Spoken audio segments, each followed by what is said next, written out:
নমস্কার বন্ধুরা, আমার চ্যানেলে সবাইকে অনেক অনেক স্বাগত। আশা করি সবাই ভালো আছেন, আমিও ভালো আছি। আজ আমি একটা রবিবারের স্পেশাল রেসিপি নিয়ে চলে এলাম। একদম আমি খাসির মাংসর মতন করে করব রান্না এঁচোড়টা, তাই ভিডিওটি না টেনে সম্পূর্ণ দেখবেন।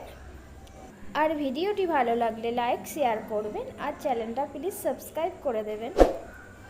এখানে আমি কড়াই বসিয়ে দিয়েছি আর দিয়ে দিয়েছি তেল। প্রথমে আমি ডিমটা ভেজে নেব। আমি এখানে 2টো ডিম অ্যাড করেছি, আপনারা চাইলে আরও অ্যাড করতে পারেন। ডিমটা আমার ভাজা হয়ে গেছে, ডিমটা একটা পাত্রে তুলে নেব।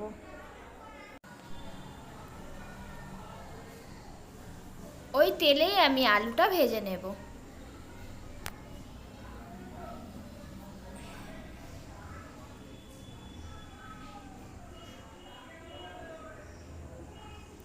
আলুটা আমার ভাজা হয়ে গেছে, আলুটা একটা পাত্রে তুলে নেব। ওই তেলেই আমি দিয়ে দেব জিরে,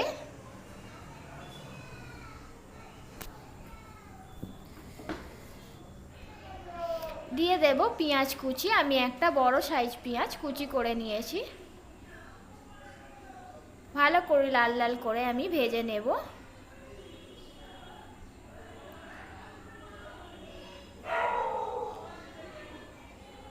পেঁয়াজটা আমার ভাজা হয়ে গেছে।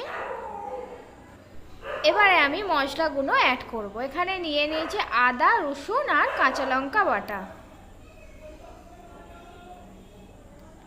অল্প জল দিয়ে দেব।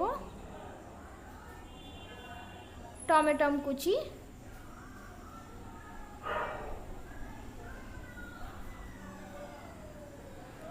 এক চা চামচ হলুদ গুঁড়ো,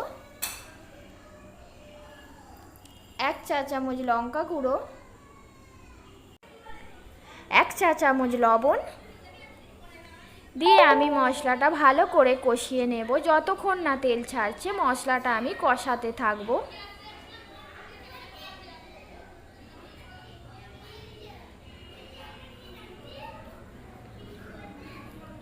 মশলাটা থেকে তেল ছেড়ে দিয়েছে। আমি প্রথমেই এঁচোড়টা সেদ্ধ করে নিয়েছিলাম। এঁচোড়টা আমি দিয়ে ভালো করে আবার মশলার সাথে কষিয়ে নেব।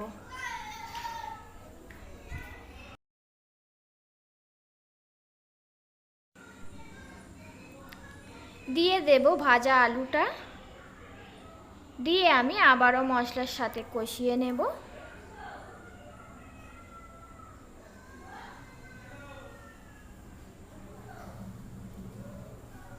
অল্প অল্প করে আমি জল অ্যাড করতে থাকবো।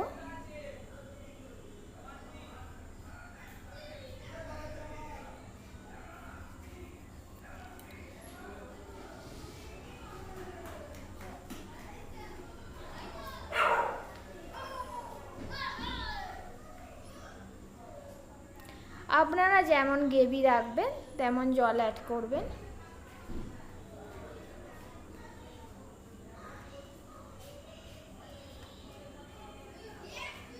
দিয়ে দেব ভাজা ডিমটা, দিয়ে আমি ঢাকা দিয়ে দেব 5 মিনিটের জন্য। 5 মিনিট আমার হয়ে গেছে, দেখে নেব।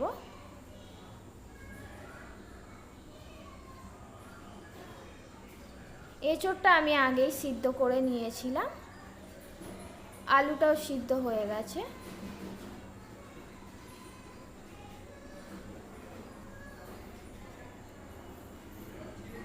দিয়ে দেব গরম মশলা বাটা। গরম মশলাটি দিয়ে আমি একটু নেড়ে নেব।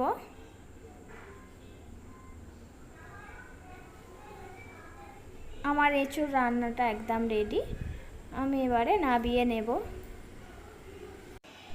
এই রেসিপিটি ভাত বা রুটির সাথে পরিবেশন করতে পারেন, অবশ্যই ভালো লাগবে। বাড়িতে করে একবার দেখবেন। সবাই ভালো থাকবেন, সুস্থ থাকবেন। অন্য কোনো রেসিপি নিয়ে আমি আবার আসবো। বাই।